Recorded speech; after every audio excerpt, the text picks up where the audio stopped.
Don't touch me right now. She didn't scream it. She didn't whisper it. She said it like it was a line she'd rehearsed in the mirror. I stood there with one hand midair, hovering over the curve of her shoulder. And in that moment, I realized I hadn't touched my wife in 47 days. Not accidentally brushing fingers. Not a knee against hers on the couch. Not even a sleepy, half-aware hug in the dark. Nothing. 47 days. She was wearing the navy hoodie I bought her last Christmas. Her hair was wet. There was a smell of someone else's cologne on her. It wasn't mine. I took a step back.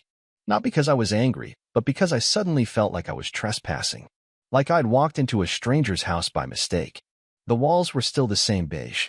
The kitchen tile still chipped. The living room still had the same oil stain from when I spilled pad thai 3 years ago. But the woman in front of me? No. This wasn't the same person who once fell asleep in my lap watching nature documentaries. She turned around like nothing had happened and opened the fridge. "We're out of oat milk," she said. "Can you grab some tomorrow?" I didn't respond, because that's when I noticed her phone screen light up on the counter. A message preview. "Still thinking about this morning. You're unreal." No name. Just a heart emoji. She didn't see me read it. She didn't even notice I was still standing there. I walked out the front door without saying anything. Just walked. Past the mailbox I painted for her birthday. Past the car she told me not to park too close to the hedge. I walked until my legs burned and my throat tightened. That night, I slept in the guest room. She didn't ask why. The next morning, she posted a photo of her coffee on Instagram with the caption "New Beginnings." I hadn't left yet, but she had. That was the day I stopped waiting for her to come back and started preparing her ending. Because if she thought, "Don't touch me right now," was a boundary, she had no idea what I was capable of once I stopped begging to be loved. She didn't knock on the guest room door that night. I waited, like a fool. I listened for footsteps, for the soft creak of the hallway floor, for any sign that she cared I wasn't beside her. Nothing. Just silence, heavy and humiliating. At 2:14 a.m., I opened my phone and scrolled up through our old texts before everything turned robotic. Her "I love yous" back then were unprovoked. Now they didn't come at all. I still remember one message from 2 years ago that said, "You make the world less sharp." That version of her had disappeared, and whoever remained was sharper than ever. Razor sharp. Cold and surgical. Like everything was being dissected without anesthesia, and I was the experiment. The next morning, she hummed in the kitchen. Actually hummed. A pop song. Cheerful. I sat on the edge of the guest bed, listening, wondering if I'd dreamt the night before. But then I heard her phone vibrate. Not once. Not twice. 5 times. I counted. She was laughing on the call by the 3rd ring. Quietly, but laughing. Not like when we used to laugh over dumb rom-coms or our failed attempt at salsa dancing. This laugh was different. Careless. Like someone had reached in and twisted something sacred. And that's when it stopped being about jealousy. It became about truth. I didn't confront her. That would have made me just another obstacle in her day. Instead, I started documenting. I saved screenshots. Took photos of the screen when her phone lit up. Synced her calendar to my tablet when she wasn't looking. I didn't know what I was looking for yet, but I knew I needed proof, not for the courts, not even for friends. I needed myself to believe that I wasn't crazy. The next Friday, she told me she was going to an art class downtown. Said it was a 3-hour workshop on watercolor technique. I offered to drive her. She smiled, too sweetly, and said, "No need, babe. You be bored out of your mind." Babe. A word she hadn't used on me in months. It landed like acid. So I followed her. I waited 30 minutes after she left, then took my car. Kept a safe distance. Tracked her down through traffic until she pulled into the side parking lot of a boutique hotel called the White Fern. I watched from across the street as she got out. She wasn't carrying paint supplies. She was carrying lingerie. I recognized the little red bag from the boutique she used to avoid because it was too flashy. A man in a charcoal blazer opened the door for her before she could even knock. He didn't look like someone she'd met last week. He looked like someone who already knew the color of her bedroom walls. I didn't go in. I didn't make a scene. I just took the photo. One single photo of them together at the door, her smiling like she hadn't smiled at me in 2 years. That image would stay burned in my skull, but also saved to 3 cloud accounts, just in case I ever doubted my memory or needed to prove I wasn't the insane one. When she came home later that night, her hair still damp, she looked at me sitting at the dining table like I was a misplaced decoration. "How was your class?" I asked without raising my voice. It was expressive, she said, putting her phone down carefully. We painted roses. I looked her straight in the eyes and replied, funny.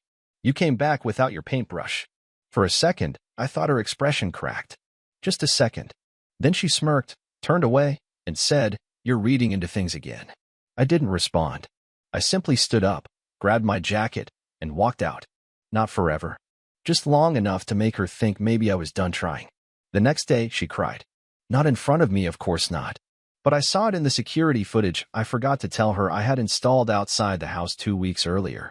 She was standing on the porch, staring out at the driveway, wiping her eyes like someone who realized a foundation was crumbling. She had no idea that it wasn't over yet. Not by a long shot. Because if I couldn't have the truth, I was going to force her to confront it herself, piece by piece. And when I was done, she wouldn't be humming anymore. I didn't confront her after the hotel photo. That would have been the instinctive thing to do, slap the truth down on the table and ask for an explanation. But I wasn't interested in explanations anymore. I wanted her to reveal it herself. I wanted to watch her unravel. Not out of cruelty, but because after years of shrinking myself to fit her expectations, I needed to watch what happened when I stopped holding everything together. So I began a game. Silent, precise, controlled. And she didn't even know she was playing. The first thing I did was cancel the automatic grocery orders. It was small, almost invisible. But she noticed it by day 3 when she opened the fridge and asked, did you forget the Instacart order? I shrugged. Probably. That night, she ate dry cereal and said nothing. One crack. Then I stopped replying to her texts. Nothing dramatic, just delayed. Hours, sometimes all day. I was always polite, never cold. Sorry, had a busy afternoon. Didn't see your message until now. She started asking, is everything okay? And I would respond with something vague like, just tired. But the real shift happened when I stopped asking her anything. No, how was your day? No, what do you want for dinner? I became a mirror, reflecting whatever energy she gave me. And when she realized the spotlight was no longer on her, she started flickering, desperate for a reaction. She made an effort again. Wore lipstick to the dinner table. Watched documentaries with me on the couch, even though she scrolled through her phone the whole time. She even suggested we take a weekend road trip. To reconnect, she said. That's when I knew she could feel it. That distant vacuum of me stepping out of the role of the emotionally available husband, the one who forgave, who asked, who tried. The version of me that buffered her guilt? He was gone. And without him, she didn't know who she was. But the best move was the one she never saw coming. I printed the photo of her and the man at the hotel, not digitally. I had it developed, printed in matte, and slid it inside a blank birthday card. No message. Just the image. Then I waited for the perfect moment. It came a week later when she told me she was going to a coworker's baby shower. She dressed up, wore perfume she hadn't touched in months, and left in a rush. I placed the envelope in her makeup drawer. Second layer down. Not hidden, just enough out of sight that she'd find it when she was alone, getting ready, or reapplying her mascara. Somewhere private. I didn't want the confrontation. I wanted the wait. That same day, I packed a bag and drove 3 hours north to my cousin Warren's cabin. I didn't leave a note. Didn't turn off my phone. I simply became unreachable. I wanted her to sit with it. Sit with that image of herself walking into a hotel room with a man whose name I never needed to know. I turned my phone off once I arrived at the cabin. I brought no laptop, no distractions, just logs to burn and silence to think. For 2 full days, I existed off the grid, letting her spiral. I imagined her tearing through the house, checking voicemail, maybe even calling my coworkers. I imagined the moment she found the envelope, opened it, and saw herself in it, not a selfie, not something she could filter or explain away, but raw proof. When I turned my phone back on, there were 12 missed calls. 6 messages. The first 4 were mild. Hey, just checking in. Where are you? Then came, did you go through my things? And finally, a simple one. Please call me. I didn't respond. I wasn't ready yet. The next day, I came home like nothing happened. She was standing in the doorway, barefoot, looking like she hadn't slept. Her eyes were rimmed in red, but she didn't cry in front of me. She never did. Why would you leave that photo like that? She asked, her voice thin. I walked past her, hung up my coat, and said, you always told me you hated surprises. I figured this one wouldn't disappoint. She followed me into the kitchen, asking questions I didn't answer. How long have you known? Did you follow me? Are you going to tell anyone? Her voice was quick, strained, afraid not of me, but of what might come next. I didn't yell, didn't accuse. I simply replied, "There's nothing to tell. You already lived it." And then I poured myself a glass of water and left her standing there. Because the unraveling had only just begun. That night, she tried to reclaim control. It was subtle at first. She cooked dinner, something she rarely did anymore, and set the table for two like nothing had happened. Chicken marsala, candlelight, cloth napkins. I watched her light the wick with trembling hands and sit down opposite me like this was some twisted date night, like the ghost of our old life could be summoned if she just performed the routine well enough. I didn't speak. I ate. Slowly. Deliberately. Every bite was mechanical, like I was chewing through drywall. Halfway through, she said, "So you've known for a while." It wasn't a question, but an admission. She was testing me, waiting to see how deep the knife had gone. I set my fork down and looked at her. "Since the first time you told me you were tired, but your hair was freshly washed and your phone was dead silent." She flinched. Not dramatically, but just enough for me to notice the crack in her mask. She nodded slowly, pushed food around her plate, and then whispered something that I honestly think she hadn't planned to say out loud. I thought I could control it, that it would stay small. She couldn't even call it what it was. Not a mistake. Not infidelity. Just it. As if naming it would make it real. But I didn't respond. I had no interest in helping her confess. I wasn't her priest. Later that evening, I found her sitting on the floor in our walk-in closet, knees pulled to her chest, staring at the shoebox where she kept old letters from me. Letters I hadn't seen in years. She didn't touch them. Just stared at the box like it was holding some ancient version of herself she'd lost the password to. "I never wanted this to become war," she said suddenly. "I didn't think it would hurt you this way." That was the moment. The moment I realized she had convinced herself that what she did wasn't violent. That stepping out of the marriage, lying, sleeping with someone else, and pretending to still love me, it was all forgivable because she hadn't thrown plates or screamed. She believed because she had been quiet about it, it didn't count as cruelty. So I asked her, "When did you stop believing I mattered?" Her head snapped up. "That's not fair." "No," I said, folding my arms. "You think I didn't notice when you stopped asking me how I slept? When you left the room every time I tried to talk about anything that wasn't your life? I didn't stop caring. Then why'd you give yourself to someone else like I was a roommate with a mortgage?" Silence. And then, finally, she whispered, "Because I wanted to feel wanted." It didn't surprise me. What surprised me was how little it hurt to hear. The next morning, I found her car keys still on the hallway shelf. She hadn't left. She hadn't gone to work. Instead, she sat on the back porch in the same hoodie from the night before, drinking coffee and staring at the yard like it had answers. She didn't notice I was watching her through the blinds. That's when I made the second move. I contacted the leasing office for the apartment complex across town. One-bedroom unit, corner floor, no shared walls. I didn't even ask to see the place. I wired the deposit and signed the agreement under my middle name. Quietly. Without ceremony. That same afternoon, I packed a single suitcase, just the essentials. I left the rest. The shirts she never folded. The shoes she used to tease me for keeping too long. I left the wedding photo on the hallway wall, untouched. I didn't even flip it down. It didn't deserve the drama. I didn't leave a note this time either. Just one thing, a small envelope placed on her pillow. Inside was a printed screenshot of a bank transfer, half of the joint savings, down to the cent, with a message beneath it. "This is what fairness looks like." I walked out of the house without making a sound. No slamming doors. No dramatic music. Just the clicking of the handle and the soft hush of goodbye. And I swear to you, as I pulled out of the driveway, I didn't feel like I was leaving home. I felt like I was finally stepping into it. When I left the house, I didn't expect silence. I thought there would be texts, calls, maybe even a voicemail with carefully chosen words like regret or mistake. But the first 48 hours were nothing. No contact. No notification. Just the low hum of solitude in that small corner apartment with beige walls, a leaky faucet, and no memories baked into it yet. And that was the strange part. Peace didn't feel like relief at first. It felt like shock. Like after a car crash where you're walking around, untouched, but your brain hasn't caught up with your body.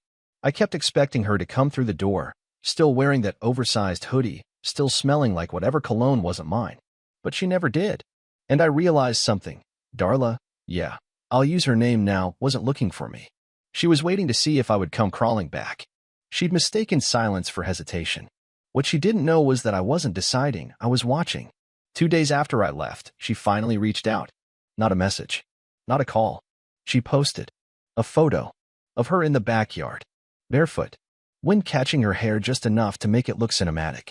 Caption, still standing. I stared at that post for a long time. It had 12 likes. One comment from someone named Ames Manning 89. You always were. I clicked the name, private profile. But the profile picture was familiar. The charcoal blazer, the hotel doorway, the same man who had held that red boutique bag for her. I'd captured him on my phone weeks ago, frozen in that one damning image. And now he was commenting openly under her posts, as if he'd won something.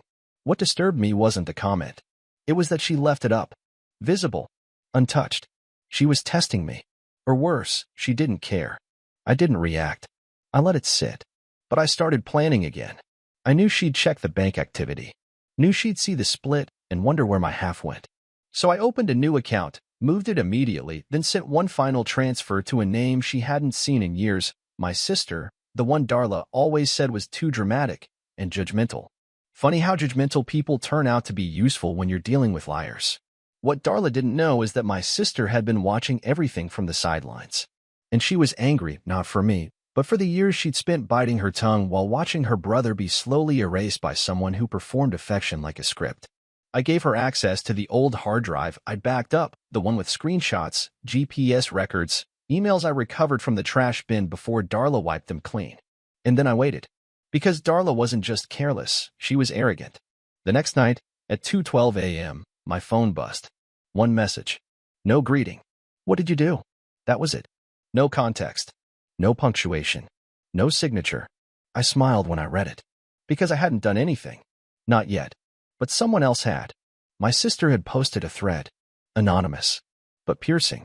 A long-form post on a popular relationship forum titled, When You Discover Your Sister-in-Law's Affair and She Still Plays the Victim. She didn't name Darla. She didn't need to. The story was detailed. The pattern familiar. The hotel. The boutique. The art class. The man who wore a blazer in June. And the husband who finally stopped apologizing for breathing. Within hours, the comments poured in. People asking who it was. Others speculating, screenshotting, comparing.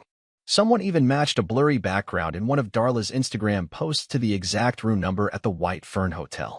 By noon the next day, Darla's social media was gone. Vanished. Wiped. Just like her excuses. She called me once that afternoon. I let it ring. Then she texted. You said you wouldn't go nuclear. I replied simply. I didn't. You did that yourself. I just stopped shielding you from the blast. She didn't answer. And I knew then that she finally understood. This wasn't revenge. This was exposure. I hadn't screamed. I hadn't hit or humiliated. I just let the truth walk free. And now that it had a voice, it wasn't going back in the box. The first time she knocked on the door of my apartment, I didn't open it. Not because I was afraid or bitter or trying to prove some petty point. I didn't open it because I wanted her to feel, for just 1 minute, what it was like to be on the outside of something she used to own. She stood there for almost 15 minutes, according to the camera I'd installed above the door. She didn't cry. She didn't yell. She just stood, frozen. A silhouette of someone who had finally realized the silence meant something permanent. She didn't return the next day, but the world returned to her. Screenshots of the thread had made their way to people we both knew. Quiet coworkers. Distant family. Even her Pilates instructor sent me a message that just said, I'm sorry. I should have said something months ago.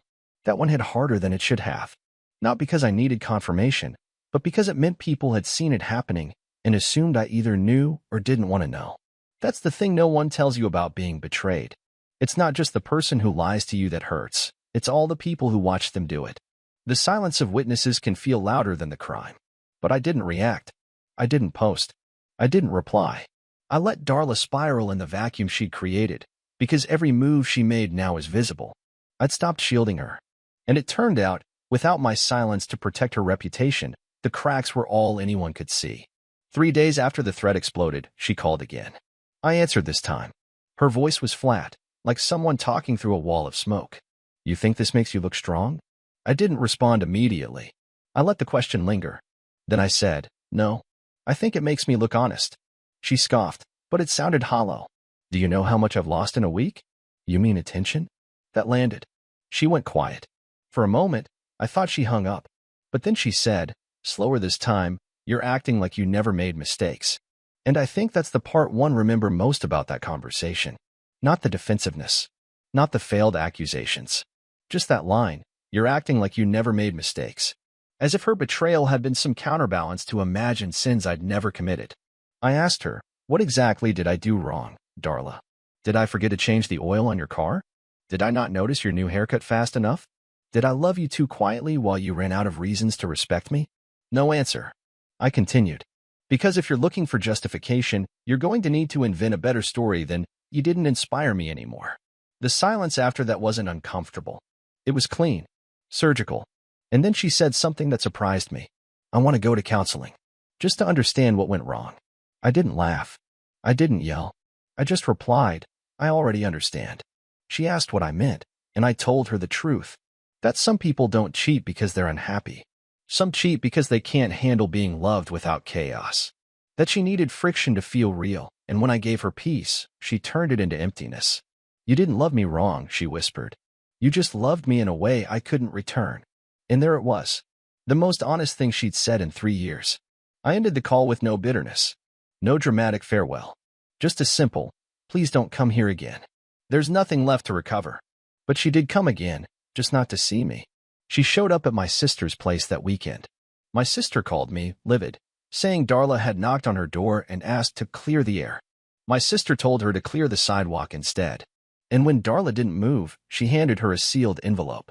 I had no idea what was in it until later that night. It was a printout of a group chat, one I hadn't seen before. It included several of Darla's friends, one of whom had decided, finally, to send it to us. The messages were dated from months ago. Screenshots of her bragging about how checked out I was, joking about the hotel weekends, laughing about how she could train him to disappear without a fight. That one made my hands shake. Not from sadness. From vindication. Because you can question memories. You can even question motives. But screenshots? They're gospel.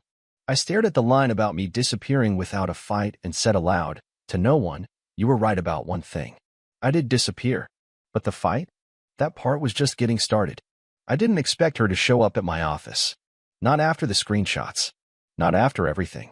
But she did, dressed in black like she was attending the funeral of a version of herself that never truly lived. She didn't ask to speak to me. She just waited by the elevator, arms crossed, as if hoping I'd come down and magically unsee everything she'd done. My coworker Phil came into my office and said, there's a woman downstairs. Says she won't leave unless you talk to her. I didn't respond. I stared at the window for a full minute. Then I stood up, walked to the break room, poured myself a fresh cup of coffee, and sat back down. 10 minutes later, she left. That night, she texted me, please. 5 minutes. Just 5. I ignored it. I wasn't trying to punish her. I wasn't playing some game. I simply had nothing left to give. Whatever love I had stored for her had burned itself out somewhere between the hotel receipt and the line about training me to disappear. And now? Now she was just someone I used to know the middle name of. But the next message, that one I couldn't ignore. I'm not with him anymore. I stared at it. Not because it changed anything, but because I realized what she was trying to do. She thought this was about him. Like if she cut off the affair partner, the bridge to the past would magically be rebuilt. So I replied with the only thing I could say that still carried weight. I wasn't destroyed because of who you slept with, Darla. I was destroyed because of how easily you watched me fall apart and said nothing. She didn't text again that night, but she posted the next morning. An old photo of us, taken 3 years ago at a lake in Montana. I was holding a fish I didn't catch. She was laughing in the background. The caption said, there are things I can't fix, but I'll never forget the quiet way he held everything together. That post got over 200 likes, including one from her ex-affair partner. It was almost poetic. She was trying to repaint the past in public shades of nostalgia, as if that could soften the truth. But nostalgia without accountability is just manipulation in prettier font. A week later, she sent me a certified letter. Inside was a typed page. No heading. No signature. Just a single line. I didn't expect to break you. I thought you were unshakable. And I think that's when it finally sank in, what this had really been to her. An experiment. She didn't cheat out of passion, or longing, or some whirlwind mistake. She did it to test the limits of my love. And when I didn't collapse the way she expected, when I rebuilt myself in silence, she didn't know how to grieve what she'd broken. Because she never wanted to lose me. She just wanted to see how far I could bend before I shattered. But I never shattered. I vanished. Quietly. Entirely. Without fireworks. Without warnings. Just gone. And now she was the one walking through the ashes of something she thought would never catch fire. A few days later, I got another letter. This time from a lawyer. She'd formally submitted for divorce. No dramatic scene. No pleading. Just paperwork. Neatly folded. Clean. She signed it with her full name. Not Mrs. Merritt. Just Darla Halbridge, her maiden name, like I never happened. I signed the papers. Drove them to the post office myself. Mailed them with no return address. I didn't need her to know where I was. She already knew what I'd become. The man who stayed loyal longer than she deserved. The man who left quieter than she expected. And the man who, in the end, didn't just walk away, he disappeared through every door she thought she locked shut. It's been 6 months since I last saw her. Not in person. Not online. Not by accident. Just nothing. She disappeared from my radar the same way I disappeared from hers all those years ago, when she stopped seeing me as a person and started seeing me as furniture. Background noise. Something steady she never had to earn. And that's the strangest part of it all. I don't hate her. I thought I would. I thought I'd carry this bitterness like a second spine. But it never came. Not even when I found out she moved to another state. Not even when a mutual friend told me she started seeing someone new, quietly this time. No posts, no drama. She finally learned the cost of being careless with someone's soul. But by then, I had already healed more than I expected. Because something changed in me after I signed those papers. Not dramatically. Not like in the movies. There was no euphoric moment. Just a slow, quiet return to myself. The self I hadn't seen in years. The man who used to laugh without waiting for permission. The man who made pancakes at midnight just because the craving hit. The man who used to paint in the garage even though he wasn't any good at it. I started painting again. Bad landscapes, mostly. Sunsets that looked like melted sherbet. Trees with too many branches. But I loved it. It reminded me that doing something purely for joy is an act of rebellion in a world that teaches us to measure everything. I made new friends. Not the kind who ask, what happened? But the kind who ask, what's next? One of them, her name's Mallory, runs the bookstore near my new place. I met her when she caught me rearranging all the books by color instead of genre. She didn't get annoyed. She laughed and said, I do that when I'm avoiding something too. We started talking, then walking, then sharing things we didn't even know we still remembered.